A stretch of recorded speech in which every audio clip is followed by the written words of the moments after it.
Hey, everybody. Welcome to the Santita Jackson Show here on AM 950 Radio, the voice of progressive Minnesota. So many of us are in the midst of this Christmas season. If this is this high holy day, may God bless you real good in this holy season. If you are of the Jewish faith and Hanukkah is a holiday for you. May God bless you. Our brothers and sisters in Islam, they have had the season of Eid. We send you blessings and love to our brothers and sisters who are not in faith or who might be questioning it. We're sending you all love from my heart to yours. May God bless you in this holy season. It's 2024 has been a year. That's all I can tell you. I mean, as I say to my mother, we laugh about this all the time. You cannot make this stuff up. You can't. So let's settle down. Let's talk about the people who really helped to run the world. You can say what you will about Donald Trump. They're saying, "Oh my goodness, he's bringing all of these corporate people in on all the billionaires." They, honey, they were always there, always. Now we're seeing them. That which was hidden is now out front.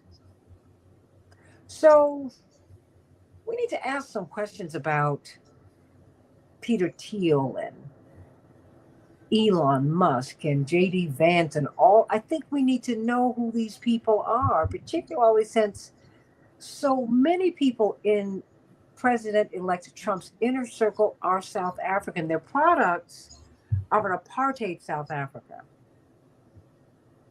And I think we need to ask who they are because although Peter Thiel was not raised in South Africa, he was raised in Namibia. Namibia is one of the frontline states. That was apartheid too. Elon Musk is directly a product of apartheid South Africa. Why is it that no one is asking him about that? Why is it that we're not asking Mr. O'Brien, the former national security advisor, about going to college in South Africa? Why'd you go there? Out of all the places in the world, why? And we can just keep on going. The ties are there, but then we also need to ask what these people have serious ties to intelligence. And I have to tell you, coming out of the civil rights movement, I have always been very careful about using the phone. And my closest friends have always been very surprised that I'm on social media because they know that I'm a private person. And I've had my issues, my qualms about social media. And here we are. So I said, well, let me reach out to Deepak Puri, who has been on this show before. I'm so glad that he's back with us. Democracy Labs is a great nonprofit out of San Francisco. And they really help us to intersect technology, this new technology, because it's here, everybody, and social justice and voting rights. They have done so much brilliant work. And I cannot wait to get this show, this segment over to my father today because he wanted to hear about that because Silicon Valley has been a real focus for him. We've looked at the automotive industry, Wall Street, really developing the New South. But we also had a Silicon Valley project, and I want to talk with you about that, about getting more and more people involved in it. My brother Jonathan Jackson, Congressman Jonathan Jackson, says, for all of the talk that people are making, all the noise we're making about immigrants and what they are and what they are not, you would not have Silicon Valley without them. So what are we talking about, everybody? Come on, this is what America's supposed to be about. Please meet me on Blue Sky. Yes, I actually went on there myself. It's santitajackson.bsky.social. I'm on Twitter. Oh, no, it's X now, at Santita J. And then, of course, the Santita Jackson and Friends Facebook page. You can go to Santita Jackson, but I can't accept friends there. They are blocking you out. Let's just get started here. When I called you a little earlier today, Deepak Puri, Democracy Labs, thank you so much for coming back. A couple of months ago, we talked about how social media, how these companies, shall I say, these intelligence companies, these intelligence gathering operations, could go so far as to monitor a woman's menstrual cycle, which was, I couldn't even wrap my mind around that, but that's where we are. But I wanted to find out from you just the philosophy driving some of these people. I just bought the book Contrarian. And I'm trying to find out who Peter Thiel, who is he? He really pushed JD Vance onto the ticket. But he and Elon Musk, all these guys, it's a group of them that helped bring PayPal and all of these major corporations that really run our lives together. And interestingly enough, they're South African, but no one talks about that. I mean, they're products of apartheid South Africa, but they're the young products, right? So help me to understand who is Peter Thiel? I mean, who are these people? So thanks for having me back, Santita. Thank Uh, you. so let's start off I'll tell you my story. There's some background noise. Hopefully you can hear me okay. I Uh, can, yeah. okay. So I'm an immigrant too. I've been in this country for over 40 years. And believe it or not, I used to work at a company called Netscape where Mark Andreessen and Ben Horowitz worked. Oh wow. But I've been in Silicon Valley for quite a while. But then after the 2016 election, we were kind of horrified what's happening with all this racism and anti-immigrant bashing and all the other ugliness that's going on. So I decided to create a non-for-profit to apply technology and storytelling to progressive causes. Mhm. So that's how Dem Labs got started, and we do this pro bono. But let's go back to South Africa. Well, no, let me ask you just one more question about Democracy Lab. So what do you do? Because we hear so many of the nefarious dealings in the social media space. Mhm. But I don't hear enough about the Democracy Labs. So, all right, I'll tell you what we do, which is we help apply technology and storytelling to progressive causes. So, what does that mean? Rest assured that the billionaires on the Republican side have way more money, time, people, and experts on their side.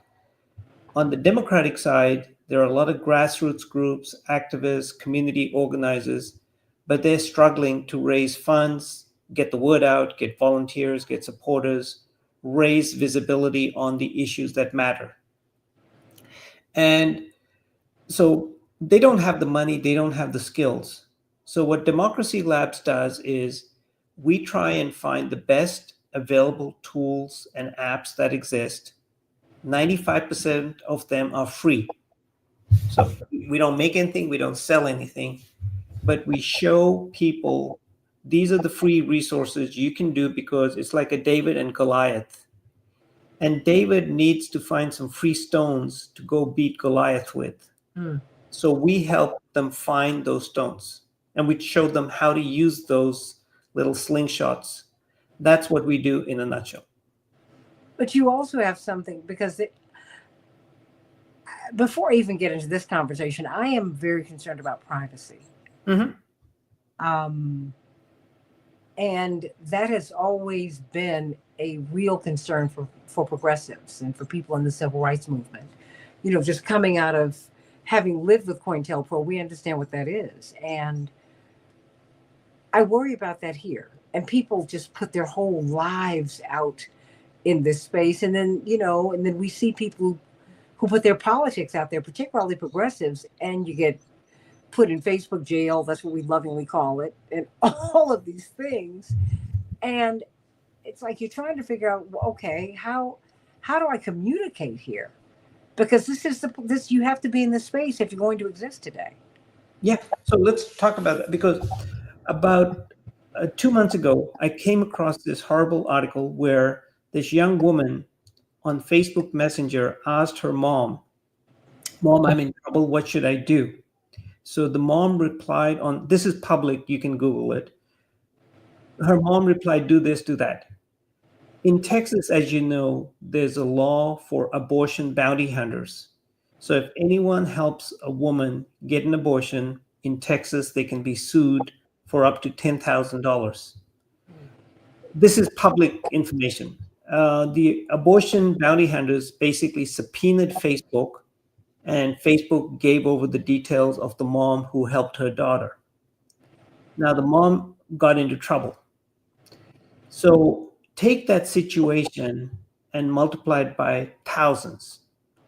And then, so how can you communicate with people you trust without having the danger of someone eavesdropping on that call?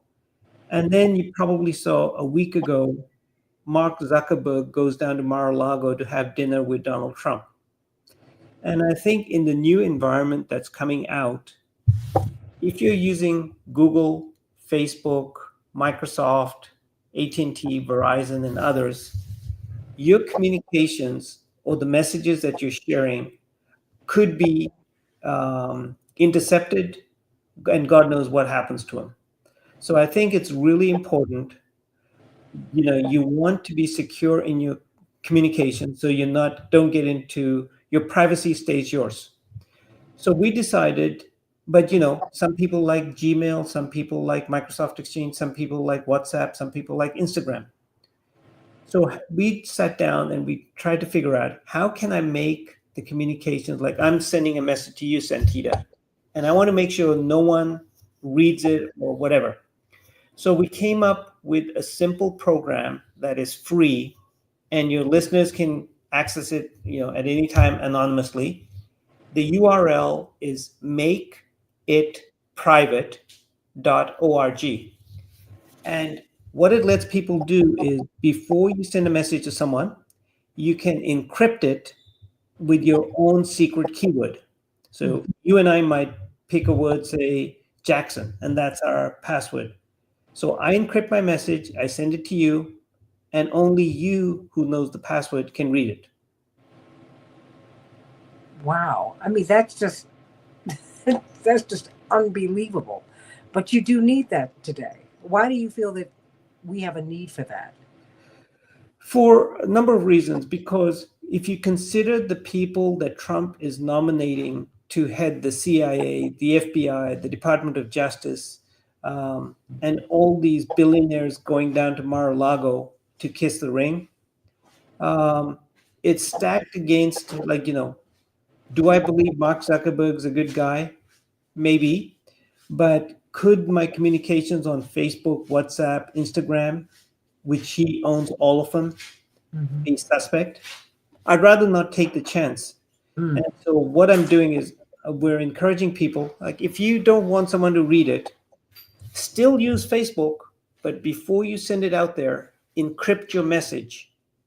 And the way we've designed it, and if you're really paranoid, you can encrypt your message and, print it out on a piece of paper while you are offline.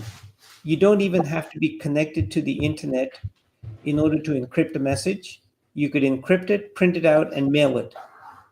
But if you do want to send it out on Facebook or Gmail, you can still do it from your laptop or your phone, and it goes across Google and across Facebook in a scrambled manner. Oh, wow. We need that because, as we can see, over the past few years, it has been Black Lives Matter and other progressives who have been under surveillance.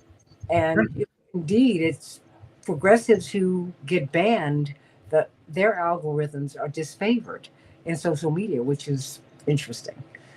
Well, but and maybe that's what brings me to this South African connection that I'm seeing. Mhm. Um, I didn't realize it was as vast as it is. Right.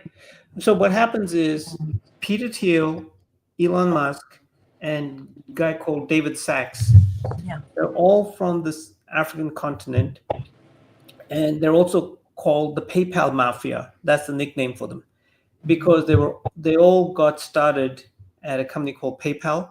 They made Mhm. their initial money there. What's interesting about Peter Thiel, I think he's a good one to start with, is he is now the CEO of a company called Palantir. And Palantir specializes in data analytics. So what does that mean? That means, if there are, like, I'll give you an example. During the 2016, 2017, when ICE was going around raiding people, Mhm. you have data on lots of people. So it's a lot of number crunching and data crunching. So you have millions of people, some of them who are undocumented. Where do they live? Where do they work? Where do they travel? In order to process all that and tell ICE, well, you need to go to the corner of Jones and Smith to go arrest these people. Palantir does data and did analytics for the US government, and they had contracts with ICE. So they were using their power of computers and data analytics to help ICE arrest people and other things that we don't even know about. So that's what Peter Thiel is all about. And Peter Thiel, as you know, again, this is public information. JD Vance, his job, his first internship was with Peter Thiel. Peter Thiel funded him, I believe, to the extent of $25 million when he was running for office in Ohio. So there's a lot of Peter Thiel has basically sponsored JD Vance into the campaign. And in order to get him nominated as vice president, um, Peter Thiel helped get JD Vance that position. Now we know that Donald Trump is about to become 80 years old, Mm-hmm. and he has JD Vance waiting in the wings as vice president. So that is the connection between Peter Thiel, JD Vance, and Palantir. And Palantir going forward, like we were just talking about, if you can intercept messages between, let's say, Black Lives Matter, or women looking for help with an abortion, or lawyers trying to help protect undocumented individuals, there's a lot of messages flying back and forth. So you need someone who has that capability, and Palantir has demonstrated that's how they make their a good part of their income, by analyzing and reporting information to the government. So that's a really, really scary, idea. I mean, and the fact that he is so close, well, that he is inside of the presidency. What does that what does that say to you? I mean, where could this go?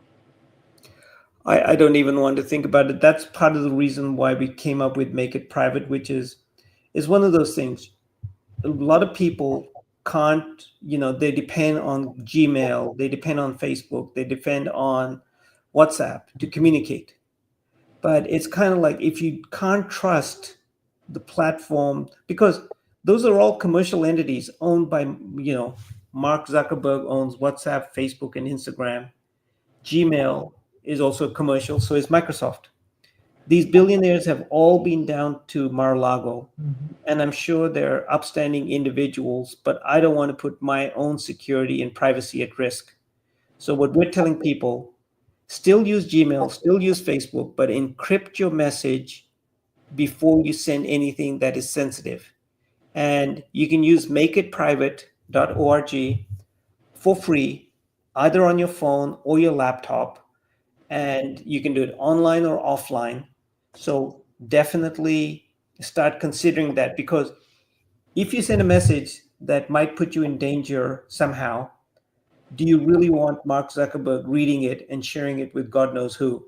Mm. So that's the danger. So makeitprivate.com, .org. .org, Yep.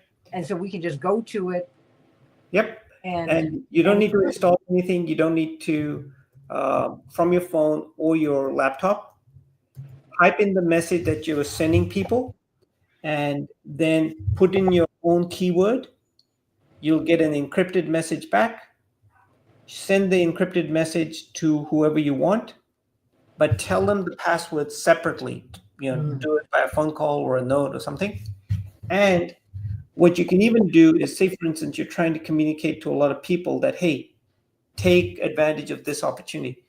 You can take that encrypted message, post it on Facebook, either as text or as a QR code, and then it's out there in the public, but only the people who know the password can read it. Okay. That way, Facebook or Peter Thiel can't tell. They know this person sent out this QR code and it's out there in the public, but they don't know who read it, because on the other end, you could have your phone offline and then, decipher it that way. We're talking with Deepak Puri, co-founder of Democracy Labs. a brilliant nonprofit out of San Francisco that really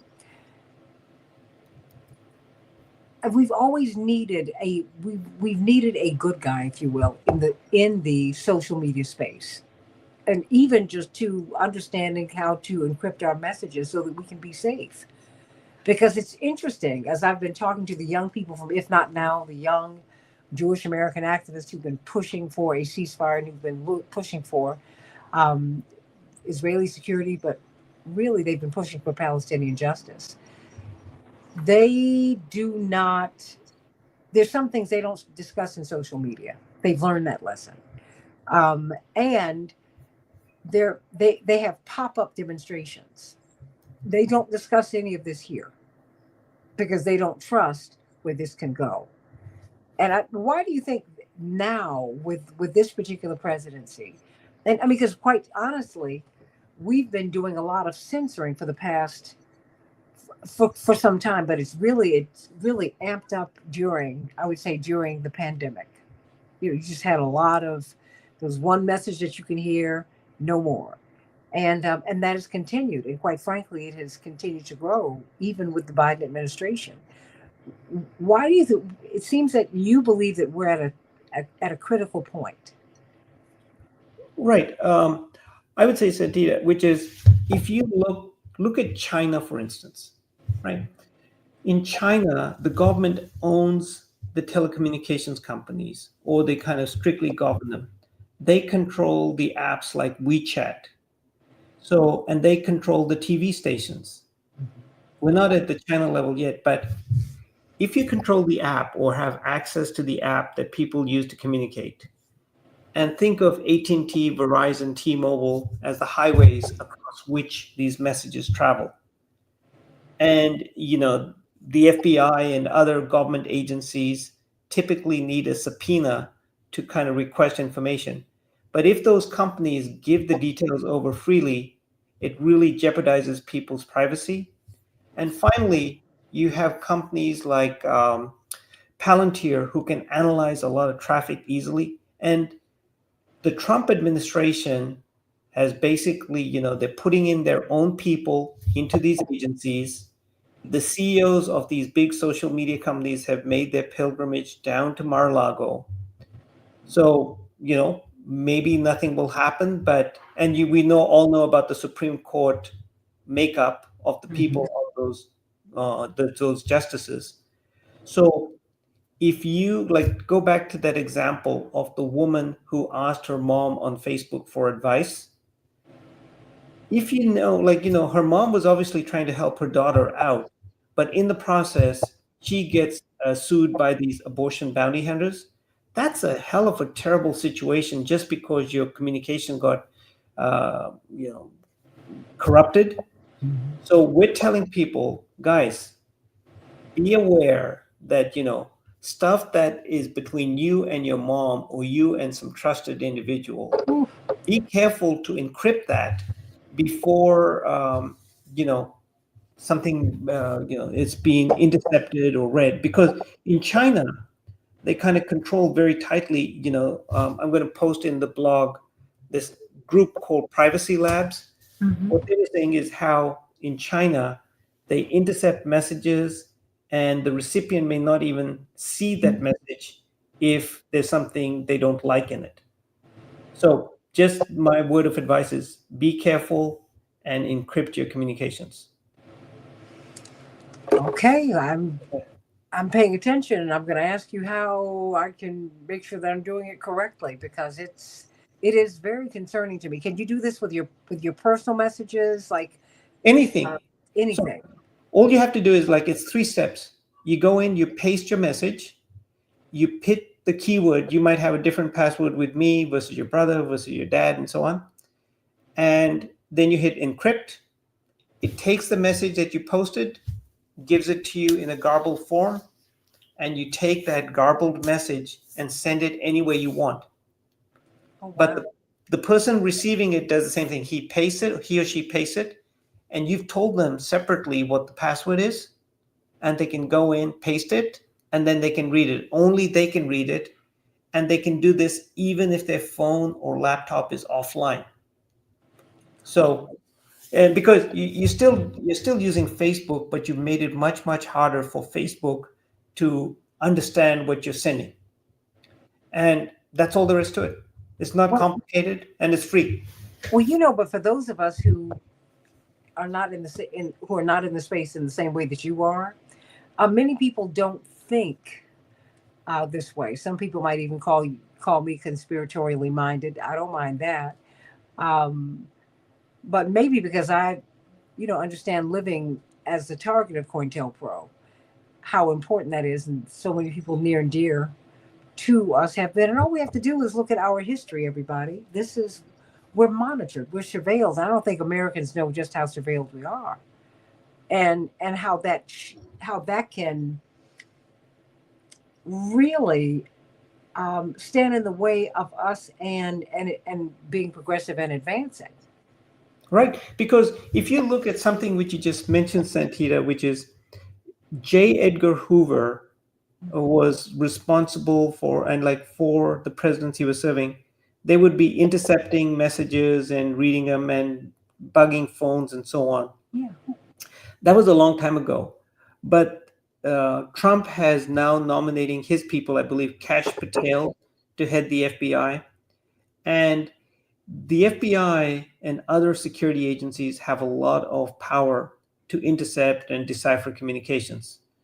Um, the majority of, like, if I'm sending you a message, that is a private message between you and me. But if I have to use, say, Facebook Messenger, which runs on top of AT&T's networks, I now have two sources of potential, and could be AT&T is fine, but there's some employee at the company who's reading those messages, and he is not good of heart. um, I don't want to take that risk. And the best analogy that someone I've read, which was in this article I just posted, is if I'm sending you a message, I could write it on a postcard, but the postcard is visible to anyone who sees it. But I could take that same message, put it in an envelope, and seal it. So the idea of encryption is sealing that message with a secret password. So now, along the way from me to the recipient, no one else can read it without opening the envelope. And opening the envelope with encryption is not easy at all. I like that. Thank you for that. I mean, I'm thinking I need to tell a lot of people who are in the social activist space about this. Yeah, please do, because our whole goal is to, and I'm going to put the link to make it private in the um, chat window, because people have said, and it's a valid concern, how can we trust make it private, right? And so my answer to that is threefold. Number one, you can visit the website. There's no app to install. Number two, you don't have to register. Number three, you can use it offline, because once you use the website, you can disconnect your computer, go into airplane mode, use the program without any connection to the internet, right? That's pretty powerful. So I could use Make It Private on my computer, literally print off the letter in an encrypted form on a piece of paper and mail it to someone. And uh, and above all, it's free. So we're asking people to use it, share it, try it out, and let others know. Um, because you can't live your life really without Facebook, Google, Instagram, WhatsApp. But there's no sense sharing your private communications with those corporations. And quite honestly, I've not been able to figure out how to get around it. So I'm not as active in social media as a lot of people who are as public as I am are. I mean, because I don't feel comfortable. I do not. I don't want to go. I don't want to take pictures at dinner. I want to have dinner, and I certainly would not send a message um, to anyone. I just wouldn't even think about it. But you know what? This this helps us because we ought to be able to use technology. It. We can't just assign misdeeds to them. I mean, technology can really work to our advantage, can it not? Yeah, because the thing is, activists and organizers also need to communicate and with their supporters and so on. And what I just did in the chat window is I encrypted a small message. Is and you can see how it works. So Yes. and so it basically says, here's an encrypted message. Go to make it private, and the password that I made it is Jackson. It took me like 2 seconds to do it. Oh wow. So any of your listeners who are interested and are on chat, they can take that message, go into make it private, which is the URL below, and see how it works. And if I can do it that easily, the idea was to make this as easy and simple as possible. So, Okay. and try it out and see what the message is. Okay. And um, because, like, activists, like whether you're holding a rally or you're trying to get some information to your supporters or do something which you don't necessarily want troublemakers at, protect your privacy. That's all there is to it. Well, me now I know I can. Yeah, Okay. Well, now that yes, I told you I was going to ask you about this before we even really got started because this to me this is of great concern to me because it has been proved that algorithmically you suffer when you have progressive politics. You yeah, know, we're not favored. In fact, these companies work against us, which is why I had to ask you as I started doing all of this reading, and I said, wait a minute. Elon Musk, no one's asking him questions about apartheid South Africa, which I have a problem with that. But then when I found out Peter Thiel's background, I said, wait a minute. yeah. I started looking at all of these people in this inner circle, particularly in the inner circle, in with PayPal and Palantir. I'm like, wait a minute, what's going on? Right. I'll share an like I've actually been to South Africa and we've had friends. So there's a couple of really interesting parallels between South Africa and what's happening here. And I'll start off with a simple one. In South Africa, you had a lot of rich white farmers, miners, and businessmen.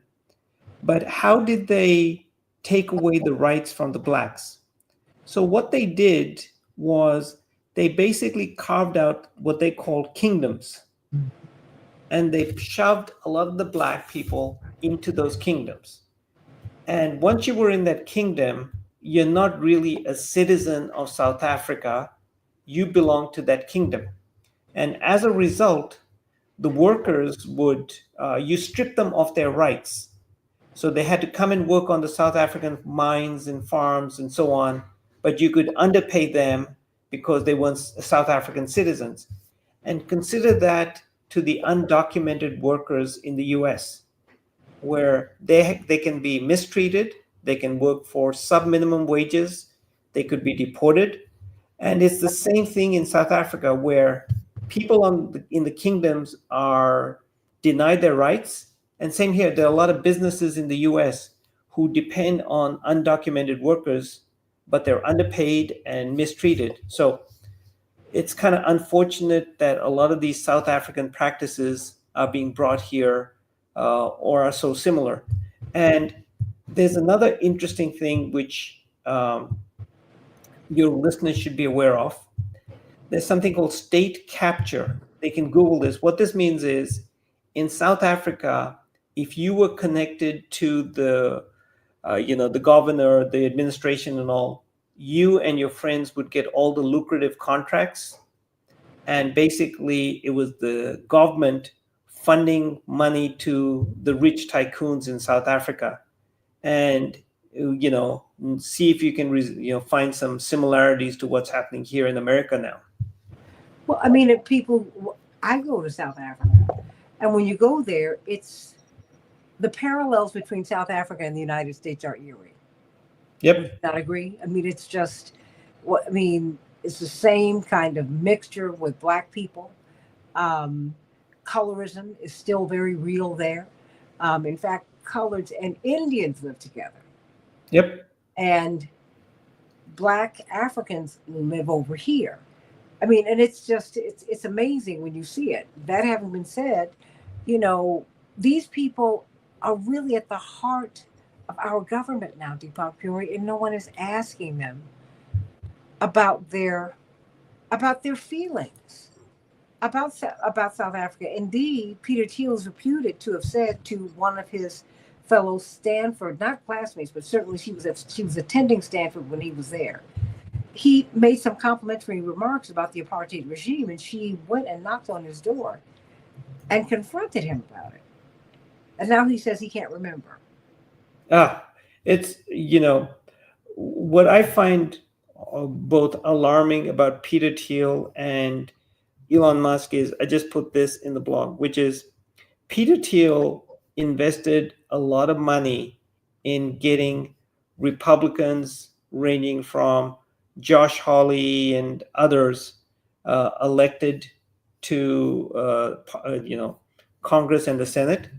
And when these billionaires, and we know that Elon Musk spent $250 million to support Trump, when you have this PayPal mafia, Elon Musk, Peter Thiel, who are sponsoring or underwriting the campaigns of Trump and JD Vance, and once they get into power, they give a lot of benefits to Elon Musk and his cronies.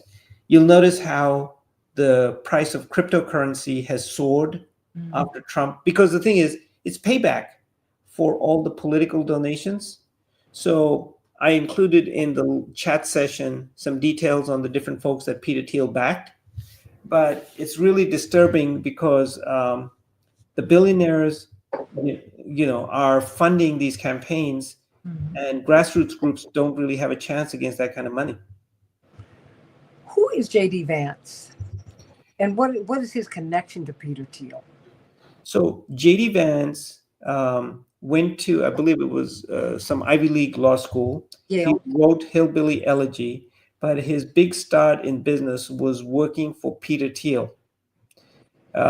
He worked at Peter Thiel's company. I don't know if it was Palantir or his VC fund. And then he decides to run for office in Ohio. And Peter Thiel funds his campaign with $25 million, which is mind blowing. JD Vance wins. And then when Trump is looking around for a VP candidate, again, there's a bunch of public articles where Peter Thiel went to bat for JD Vance and helped get him the nomination to be vice president.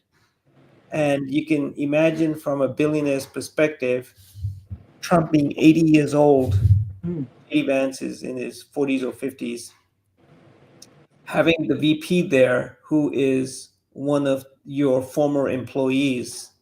So just imagine what could happen.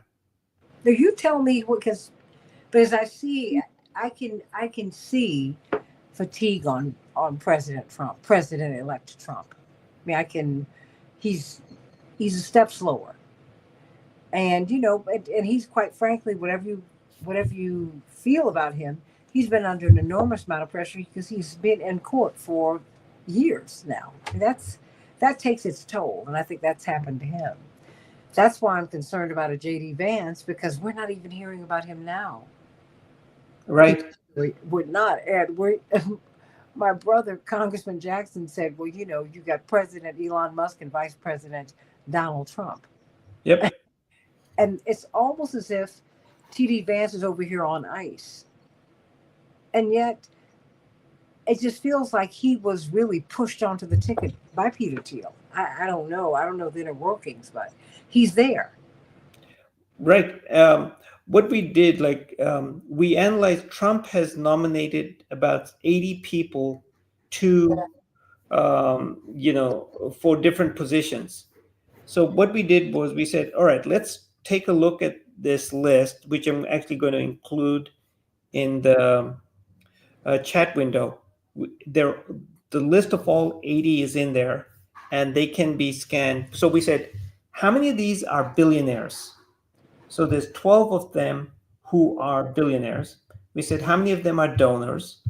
How many of them have come from Fox News? How many of them were involved in Project 2025? So you can kind of click on a button and you can immediately see, where these folks are coming from, and there's also the ones who are connected to Elon Musk and Peter Thiel. So you'll see how these billionaires have their Yeah. tentacles into all these appointees. And now you have people who are from Fox News, who, like, for instance, the guy who was nominated to head NASA is someone who's a close friend of Elon Musk. And and Elon Musk, as you know, owns Starlink. So guess who NASA is going to give the bulk of its contracts to? You don't have to be a rocket science. So that map that I just shared with your readers, Mm-hmm. chat window, Yes. Oh, yeah, I have it open. yeah. So you can click on any person and see what their background is, what their connections are. And if you click on the top, you'll see a thing called category. Mm-hmm. What's kind of funny, Santita, if you said, show me all the people who have been accused of sexual assault or worse, and those faces light up. You say, how many of them are billionaires? And all those faces light up. So what we want people to know is who are the people that Trump is nominating, and what are their connections? Are they a donor? Are they a billionaire? And do you think these 12 billionaires are out there to lower the price of eggs for working Americans? Like, give me a break. I just don't know what it's. This is. It's an absolutely underreported story, and it's as if we are purposely being led away from this and from these connections, and from what Palantir and all of these companies do.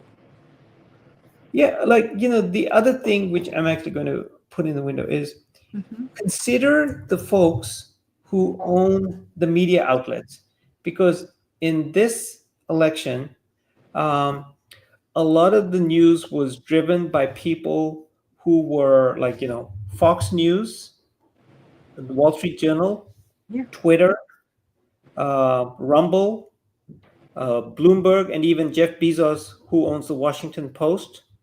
So all these billionaires who are own the media outlets, they were helping Trump, and even the LA Times. So what we did was, we said, let me see, because the thing is, you have a radio station, but in terms of resources which people were using to promote Trump, um, it's kind of like really lopsided. Because if I go to the Wall Street Journal, the Wall Street Journal, Washington Post, Fox, Twitter worst of all the messages I'm getting are supporting Trump, even Rumble. Yeah. Um, and so the media is slanted one way, and that's why a lot of people are not getting the information which they need to make an informed voting decision. So somehow we need to kind of like, I'm so appreciative of you inviting me to your call, because people get bombarded with all kinds of misinformation, disinformation, and we want to tell people that, guys, pay attention to who owns the media outlet that you're getting your information from. Like, I used a quote in one of the blogs which goes like, he who pays the piper calls the tune. Mm-hmm. And so if the billionaires are, own these media outlets, they have a lot of influence on what those outlets are reporting. So I think people should know that. Absolutely, they should know that. What do you? I mean, just peeking into 2025, peeking into the future. What do you think we can reasonably expect from Peter Thiel? I mean, what does Peter Thiel want? I mean, okay, Elon Musk invested what, $250 million. He's now $200 billion richer. Peter Thiel has gotten a similar payoff. It's not been reported, but you don't hang around. That's what they're there for. What's the payoff for them? So I was like a friend of mine once gave me. He said, Deepak, whenever you're confused, a simple thing to do is follow the money, right? So if I'm I'm Elon Musk. I put in $250 million. How much has the value of Tesla gone up? After the election. So to answer your question, what do these folks want? I would say probably three things. Number one, they want more tax cuts. They want more government contracts, and they want less regulation. Less taxes, less regulations, more government contracts. What would they do with less regulation? Less regulation is, say, for instance, you own a coal company, which is a power plant, and now the EPA is gutted, and you might be spewing toxic fumes into the air, but no one can come and get you. Or, say, for instance, you're in Flint, Michigan, Mm. and your company is putting, poisonous chemicals in the water, but hey, there's no one from EPA there. Or even if someone sues you, the justices who will be deciding those cases, that no, it's like it's okay. So the thing is, less or regulations, or say for instance, someone says, oh, we don't need a vaccine, or this vaccine is no good, or don't give women these medicines because so regulations is what keeps corporations and billionaires under control. Mm. So if you do away with the regulations, you do away with the enforcement agencies like the IRS and the EPA and the FDA. All kinds of bad things will happen, but then the companies don't have to worry about penalties and they can charge whatever they want. So that's what the benefit of less regulations are. As we move ahead into this moment, how do you think our rights could be infringed upon? I mean, because these people, although Elon Musk, for some people, well, he certainly tried to give the impression that politically he was more of a maverick, and I'm a Democrat over here, I'm a libertarian over here. But it's very clear that he's transactional, but he's also got right wing politics. You know. So let me give you another quotation, which is you dance with the person who brought you to the party, right? So Oh yeah. who are the people who funded Trump's campaign? Who are the people who used their media platforms to get him elected? And do you think, like you said, he's transactional? Mhm. And then you look at the people he has nominated for his cabinet, the ambassadors, and so on, and you can see a direct correlation between the people who helped him and who he's now helping back. So I don't think it's very maverick at all. This is like it's pay to play, Well, and absolutely.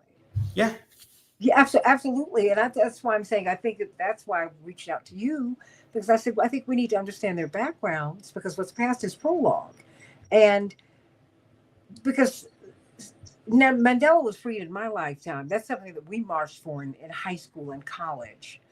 And it's hard to conceive of people who grew up in an apartheid South Africa. And South Africa was such a pariah state for people who don't remember, or young people who did not know that they had to bring down the wall of apartheid because they couldn't participate in business internationally.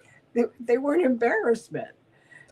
So, but the thing to remember is South Africa was horrible for a lot of people, and it was really, really, really good for a handful of people. That's what Peter Thiel and Elon Musk have said. It was good for us. Yep. And guess where they are now? So, the playbook that they're using Oh, is, ask yourself how much, and like we've actually written about this, how much money has Elon Musk companies, Tesla, Starlink, SpaceX, received from the US government?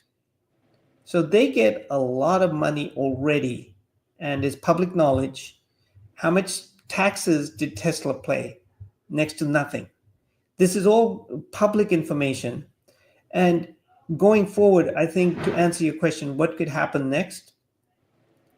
When you're giving more tax cuts to billionaires and you're raising tariffs, somehow to balance the budget, something's got to give. And what Elon Musk and Vivek Ramaswamy are saying, well, in order to fund these tax cuts, we need to take some stuff away. And that's going to come from Medicare, Social Security, Medicaid, student loans, other things. So it's not that the money is just going to materialize from somewhere magically. It's going to be taken from other people. And so the social inequity that's happening is going to be, exacerbated. This is where we are, everybody. Well, give us a final word before, I mean, because we are now, as of this taping, 28 days from Donald Trump going into office. But quite frankly, he was just in France. It's as if Biden has stepped back, except to create some mischief. I don't know what he's doing. But Donald Trump has stepped forward. And what did he say? Elon Musk has moved into Mar-a-Lago with him. Peter Thiel is, I think he's a quiet, he is a little quieter, but he's no less a looming figure. They loom large on this stage. What should we be on the lookout for? So, number one, keep a lookout for who Trump has nominated. What are their connections? What are their backgrounds? And make sure that, wherever possible, your senator, they're supposed to be confirmed. Matt Gaetz was, the first one to fall, but some of these other folks who have been nominated are, questionable at best. So that's one. Second thing which people should be looking out for is don't take your personal privacy for granted. Mm. You have to be on guard to make sure what you communicate with others. It could be totally harmless, but there's no reason to, expose it to people who shouldn't know about it. So do that, and that's where that makeitprivate.org comes in. And finally, these actions people take, like just today, there was something about, oh, we need to go take over Greenland. Makes no sense. But then you start thinking about it. Greenland owns a lot of rare earth minerals which are needed for Tesla cars. Mhm. So when the US government says we're going to attack Panama, we're going to attack Greenland, we're going to do this, American soldiers and lives are on risk. Yeah. And what's the purpose of it? Is it to make more profits for Elon Musk? So people need to be aware these actions that are being taken, who are they helping and who gets richer and who gets poorer? Pay attention to that because that's really what's going on. At the end of the day, you need to understand that about Greenland, it is not just some hunk of ice. Yep. There's a lot of wealth there, just like Ukraine, a lot of wealth there. The largest embassy in this hemisphere is in Haiti. Why? They have iridium. I mean, they have vast supplies of mineral deposits that the world desperately needs, which is why it is to the advantage of the West, kind of wink nod, to keep them unstable. But that's not a good thing. That's not a good policy long term, everybody. Eventually, things turn around. Deepak Puri, Democracy Labs, thank you for the magnificent work that you do. Makeitprivate.org. Once I'm done today, I'm going to go on. I'm going to do it. And I'm going to send this. I'm going to send the password to you. Okay. Thank you, Santita. Blessings to you. Like, Have a wonderful, wonderful holy season. and to you. Happy holidays. Bye now. Thank you. Bye bye.